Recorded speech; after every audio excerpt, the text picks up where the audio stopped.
resist a promise such as this.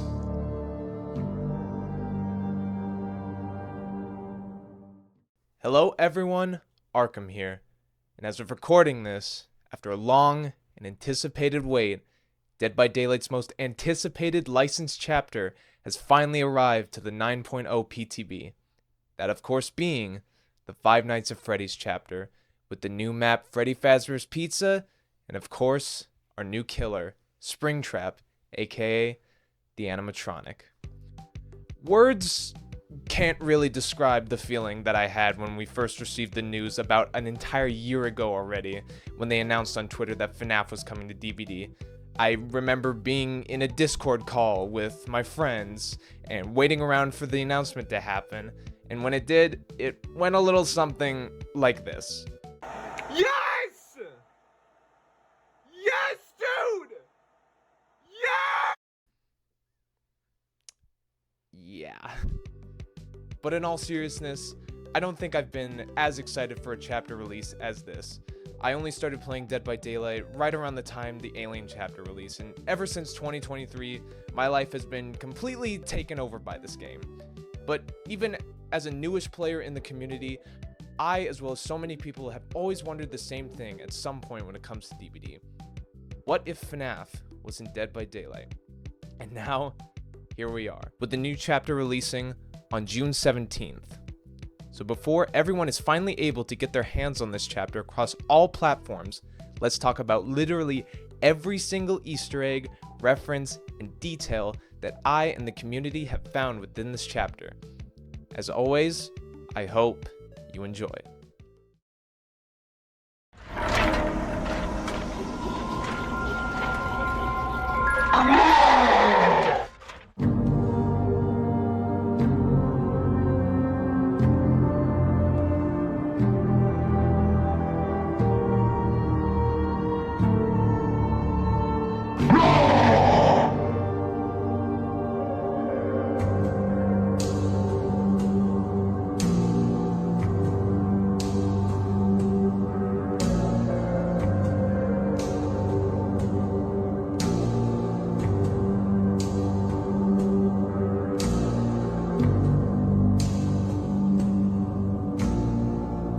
Before we start though, let's get a basic overview on what is included with this chapter before we really dig in to the gritty details.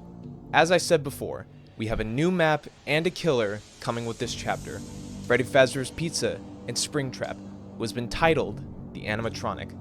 The map, as the devs have stated, is a recreation of the iconic location, being a mixture of both the FNAF 1 game location as well as the 2023 movie version. Springtrap's design comes from his FNAF 3 appearance with a power that comes in two parts.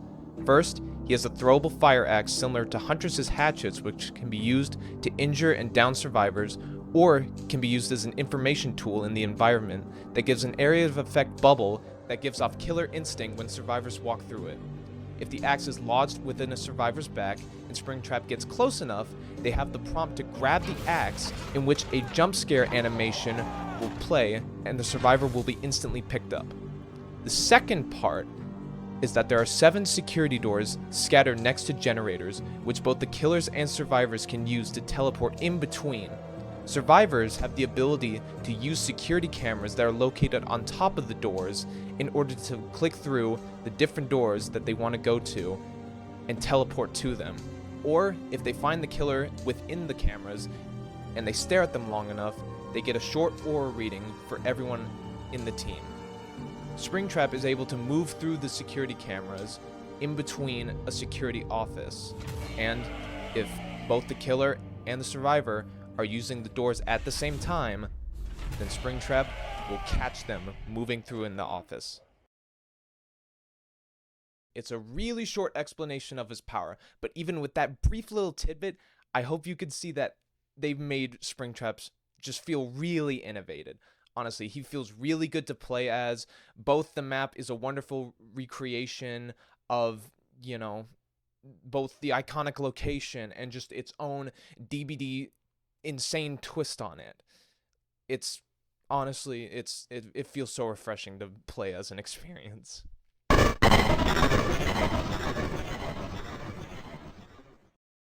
Now, before we get into the details and Easter eggs, let's dive into what I honestly was most excited for in this chapter. That, of course, being the lore. Now, I'm going to be honest with you. This chapter actually contains information that answers some of the most lingering questions within the series. Well, maybe not the most lingering, but it still confirms a few things. And how do I know this? Well, just like both the books and the movies take place in a separate continuity, you could also consider that this chapter does the same thing. So, with that, let's delve into the lore and bio for Springtrap. Springtrap's lore starts with William being chased into the safe room by the spirits of his victims. Through whatever means, either the moisture in the building or his own sweat from panic, after William donned the Spring Bonnie costume and mocked the children, the spring locks inside the suit went off and crushed his body. Flesh was shredded and blood soaked the checkered floor as he collapsed, unable to move in agonizing pain. The spirits disappeared and left William to rot locked away inside of the safe room. Over the course of 30 years, both the costume and the corpse inside started to decay, thus creating the Springtrap. One night, after who knows how long, William heard the echoing laughter of children in the hallways of the restaurant. Standing himself up, he shambled across the location looking for the source of the sound, eventually realizing it was coming from the kitchen. But when he entered the kitchen, he found no pizza-eating children, only a wall of thick black fog on the other side.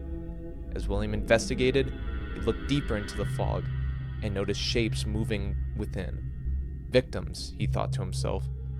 Finally, finding an opportunity to fulfill his bloodlust once again, he stepped into the fog and into the entity's realm, a playground for sadistic amusement that will last for an eternity. It's pretty intense, not gonna lie. And with that, we can gather just a couple of details from Springtrap's bio. First off, according to his lore, this takes place in between and before the events of FNAF 3, seeing as Springtrap only just first wakes up and is immediately lured into the fog. The method in which he is lured into the kitchen with the sounds of children laughing is a reference to how the player is able to do the exact same thing with the audio recordings in FNAF 3. And ultimately, looking back on this story, this is really the good ending for William. The spirits in this universe where he's taken will never get justice for their killings, and William is now in a world where he will continue his monstrous actions forever, compared into the games where he literally gets burnt and sent to hell for all of eternity. In the end, William got what he wanted, and it's a tragic scenario for the victims, but heaven for him. Now, let's break down every single Easter egg and reference that this chapter gives us, and believe me, it is a lot. We'll start with Springtrap himself, because his models and voice lines are jam-packed with references. First off, as said before, his main design is based off of his first and best appearance from FNAF 3, and Behavior translated this design so beautifully into Dead by Daylight, and in my opinion created the best official design of Springtrap across any piece of media. I mainly say that when we take a look at underneath the suit to reveal the actual rotting corpse of William Afton inside the suit, which, let's be honest, is 100% better looking than the official corpse, with details of its entrails that have been wrapped around his ankles to an actual human skull with missing eyes and teeth. It's so gruesome yet satisfying to look at. In the main menu, Springtrap has two select animations. One is him peeking across the side of the screen before walking into full frame, which is a reference to FNAF 3 where he will do the same thing when he reaches your office. The second is Springtrap walking quickly across the screen while looking at the player. This again is a reference to how in FNAF 3 Springtrap will run across the window of the office when he is close enough and the player has their camera up. His idle stance in both the lobby and in game is the exact same stance he has from the game. He only has one other animation that plays while you're idle in the lobby, where he will drop his knife and scream in the air, slightly opening his mask to reveal the skull inside. This poses a reference to one of the secret rare screens that can be discovered in FNAF 3, either when booting up the game or after a death screen. His weapons include first a large pizza knife as his basic attack, which works just so well, as well as a burning fire axe that he throws at survivors. The burning obviously being a reference to the several fires that William has been caught in through the FNAF series, and the fact he has a fire axe itself is taken from the many fan interpretations of the character, most famously in the Die in a Fire music video by The Living Tombstone, where Afton uses a fire axe to dismantle and destroy the animatronics. His basic attack cooldown is the same way that William cleans his blade in the FNAF movie, which itself is a reference to Matthew Lillard's role as Ghostface from the Scream movie franchise. The doors included in his power open the same way as the ones throughout the series, and the layout of the security map resembles the one seen throughout the game. Springtrap can perform several different animation jump scares, with 5 different angles, which when he catches the survivors moving through the security office, his jump scare animation when he grabs his axe out of a survivor, and at the end of his Mori animation. And speaking of his Mori animation, it's perfect. A lot of people have a problem with it, but it's honestly, in my opinion, it's perfect. First, he stabs and lifts the survivor up with his knife. The entity summons the movie murder bot, or the Blendo skeleton, as the community has dubbed it, and shoves the survivor into it, laughing and watching with glee as the survivor is shredded and falls to the ground dead by daylight. He ends the Mori with a jump scare scream. How cute. Springtrap is voiced in-game by his original voice actor from the games, PJ Haywood, and as of recording this, a legendary outfit for his FNAF movie version, both with the likeness and voice of Matthew Lillard. He has over 5 to 10 minutes of voice lines, depending on which YouTube video you watch, with some great original voice lines as well as some of his most iconic lines he has said throughout the series. I'll go through quickly and point out all the ones of interest and the references and meanings behind them.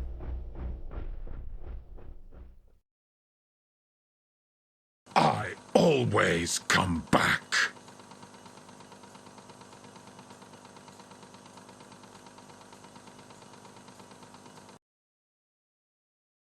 I'm back.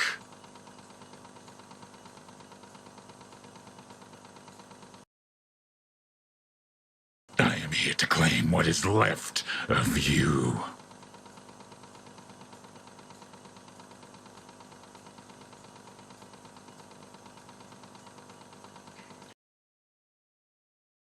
Your fear will consume you.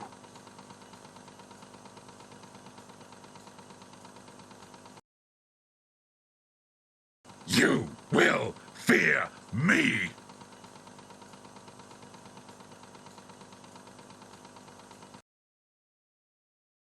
Got you.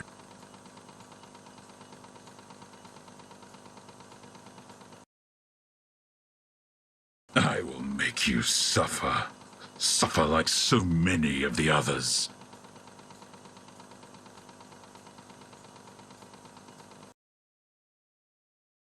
Suffer now, like all who have stood before me.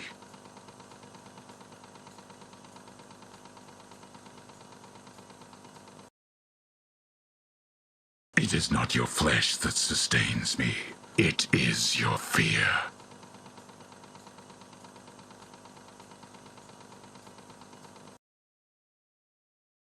It is time!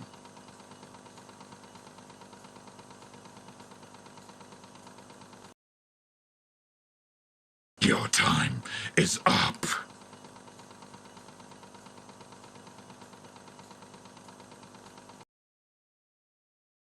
And now you are mine.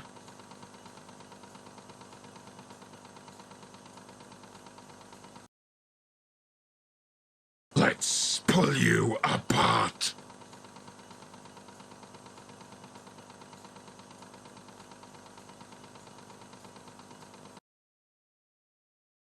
You will not be spared. You will not be saved.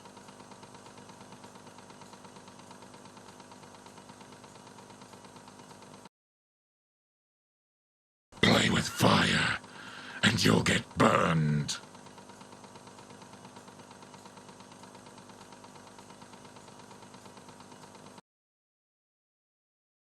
The darkest pit of hell is open for business.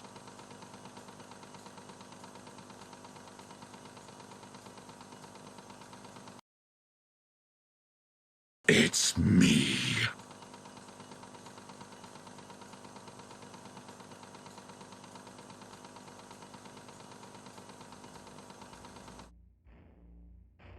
Afton's add-ons also contain both fun references and straight-up confirmations to parts of the lore as a whole. So again, let's quickly go through all of the ones of interest and point them out, starting with its browns and going all the way up to iridescent. Help Wanted ad. The same newspaper article advertising the night guard shift from FNAF 1. Security guard's badge. A badge that has been seen worn by several characters, most prominently William Afton himself in the 8-bit minigames, as well as Vanessa from Security Breach in her game's model. Ripped curtain. A piece of the Pirate's Cove curtain that was said to be found on the animatronic that lives there, Foxy. You can see the area that this piece was ripped off of in-game as well. Office phone. The flavor text reveals a he who tried to leave a warning message, obviously referencing Phone Guy from throughout the series. Purple Guy drawing. A reference to both several of the different children's drawings depictions of William, as well as the flavor text being a reference to Purple Guy's loading screen quote from FNAF World. He only takes 10 seconds to draw. Freddy's hat. Gabriel trusted the wrong grown-up. Now he's the star of the show. This is both a chilling reference and a confirmation of one of the names of William's victims, and that Gabriel does in fact end up being the one to possess Freddy. Foxy's hook. The hook from the right hand of the pirate animatronic, Foxy. Chica's bib. The bib of the yellow chicken animatronic Chica. The flavor text references her cupcake that she keeps on her plate. Bonnie's guitar strings. The guitar of the purple bunny animatronic Bonnie. The flavor text references the repair minigame from FNAF Help Wanted VR, where the player must also tune Bonnie's guitar strings. Endo CPU. A computer chip for the endoskeletons that are inside of the animatronics themselves. The iconic Celebrate poster, the same poster that is seen in the office from FNAF 1. Clicking on Freddy's nose on the poster in the game will make a honk sound effect. Adorable. Access panel, the same control panel for both the doors and lights throughout the series. Iridescent remnant, molten metal that is infused with the agony of the spirits, said to be the key to immortality itself, and that is one of the motivations of William throughout the games. Fazcoin, a golden token currency used within the pizzeria and featured throughout the series, most prominently featured originally with the Rockstar Freddy's game mechanic in Ultimate Custom Night, where he would demand 5 coins from the player, or he would just kill them. Along with the live release of the chapter on June 17th, we will be getting 4 additional skins for Springtrap, 2 of those being legendary cosmetics for the character, and a t-shirt cosmetic for all original survivors in the game featuring the Freddy's logo. As previously mentioned, we will in fact be getting the FNAF movie version of William Afton, whose likeness and voice is being taken by the actor who plays him in the movie, the iconic Matthew Lillard. Along with that, we will be getting another legendary skin, that being Glitchtrap, who was first featured in the FNAF Help Wanted VR game. After that, we will be getting 2 more skins, both taken directly from the FNAF AR Special Delivery mobile game, those being the Clown and Toxic Springtrap skins. And I just wanted to throw these in because I wasn't exactly sure that they might be references or not, but here we go, some honorable mention Easter eggs. In the lobby animation where Springtrap runs across the camera, he hums a small tune. Some players are saying that he is humming Bellora's song from FNAF Sister Location, and Springtrap's chase music is also said to be a sped-up version of the Toreador March, which is an iconic soundtrack featured in the games, mainly when Freddy's eyes are glowing and light up when he's at your doors and your power runs out in the first game. Again, I can't really hear it, but if you do, then more power to you. And another honorable mention, as of writing the script, users have data mined a new FNAF collection menu theme.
as of recording this, we don't know what this music is going to be used for, but for my guess, it's either going to be used for the Glitch Trap Legendary skin or for the t-shirt cosmetics for all the original survivors.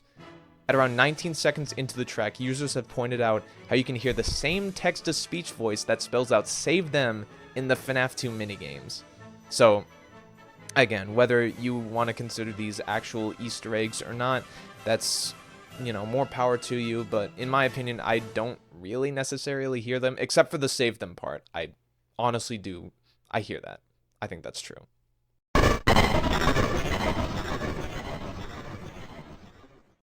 Now that we've gotten Springtrap himself out of the way, let's take a look at the Freddy Fazbear's map itself, which has even more Easter eggs within its walls. First off, the realm that the map is located in is the Withered Isle, which is the same realm as the map's Garden of Joy and Greenville Square Theater are within. The map is mainly depicted within the Greenville Square Theater map. Throughout the building of the pizzeria, there are melted holes in the walls and ceilings, which may seem weird and out of place at first, but these holes are featured within the Greenville Theater Square map itself, revealed to originate from the original killer, the Unknown's UVX power. The implication being that Greenville Square had a Freddy's location in it, and the Unknown, this thing, has been there to terrorize people on top of, you know, William just straight up murdering people as well. The logo featured on the front entrance of the pizzeria is the one created for the 2023 movie, being probably the only official logo for the pizzeria we've gotten, and original artwork of Freddy in the game plastered over on the outside and the inside of the pizzeria. The outside area of the map is honestly the least interesting part, but holds some interesting details like arcade machines and, in my personal playthrough, a doll with its eyes and hands removed located on one of the boulders. I don't know if this asset has been used anywhere else in the game. It probably has, but I thought I would point it out because it was interesting to me. As well as in the back of the pizzeria, a certain purple car that can be spotted. Who do you think that belongs to? Walking inside the main entrance of the pizzeria, you are greeted with the main desk and prize counter with kids' drawings on one side of the wall, as well as a bloody shoe rack. Above the kids' drawings is what looks to be a Fredbear clock with his golden ears and purple bow tie. On the desk lies a familiar-looking phone, where, if you stand close to it enough and wait for it to ring. Obviously, a reference to Phone Guy from across the series. Behind the desk, on the prize shelf, has some interesting items, including a couple of Foxy plushies and a Phaser Blaster toys. Knocked over tables and lumps of bloody flesh are splattered across the floors of the main dining hall. To the left is a janitor's closet that leads outside, where if you first move inside of it, a jump scare of an endoskeleton that will pop out of the vents above. There's a window looking into the kitchen with a menu listing the different food and drink items along with the prices. And can I just say, how is the entity more forgiving with its prices than real life restaurants? I mean, come on, it eats people, you know. What the hell? Inside of the kitchen itself are pots and pans that will move if you drop the pallet next to them, as well as the pizza ovens that will come to life and burn if you get close enough. Across the kitchen is the entrance to the arcade with a Freddy Head neon light sign. Inside will either be the basement or ball pit, depending on the map spawn. The ball pit features a do not enter sign with bloody shoes at the foot of the entrance and even human limbs that can be seen poking out of the balls. The arcade games themselves have neat little names, some of them featuring the cast, and a claw machine with more plushies inside, as well as an entity claw wrapped around a popcorn maker, which I thought that was just a funny detail. Like, don't touch my popcorn. The bathroom area features a way outside through one of the stalls, another one being locked with chains. If you stand close enough to it, you will hear the ghostly laughter of a child inside of the stall. Oh, and a slice of pizza inside of one of the toilets, which, yum. There's a spare parts room with shells of animatronic and endoskeleton heads of all of the different cast members. If you look closely, you'll notice their eyes will track your character. A nod to the rare screen in FNAF 1 where if you looked at the spare parts room camera, all of the animatronic heads would be looking right at you. More endoskeleton parts can be seen on a rack on the walls, as well as blueprints for them. In the middle of the room is the Blendo-skeleton murder bot from the FNAF movie that is featured in Springtrap's Mori, just lying there on the table. On the left of the main dining hall is Pirate's Cove! But sadly, once you look inside, it's obviously lacking its star. Instead, in the middle are boxes stacked on top of each other, with a tarp covering them and blood pooling underneath. On top of the boxes, though, a Foxy plushie can be seen, so at least he's there in spirit. As mentioned in the add-on section of the video, you can see the part of the curtain that was torn off at the front of the Pirate's Cove and is featured in the ripped curtain add-on itself. Finally, we have the main stage with the original animatronic cast, Freddy, Bonnie, and Chica, who have been translated beautifully into Dead by Daylight. Chica is strangely missing her iconic cupcake on her plate that she holds, and that's because if you get lucky enough, if you enter one of the lockers inside of the building, there's a small chance that the cupcake itself will jump out at you and scare the player. This is a similar mechanic to where Jonesy the cat from the Alien franchise will pop out of a locker on the Nostromo map. And of course, if you complete the generator that's always spawned in the middle of the stage, the animatronics will activate and do a small performance with lights and all, before breaking down and confetti shoots out all of the sides. Most interestingly, if you head to the backstage area, you will see the mysterious FNAF 4 box that was introduced in that game. Oh, man. Alright.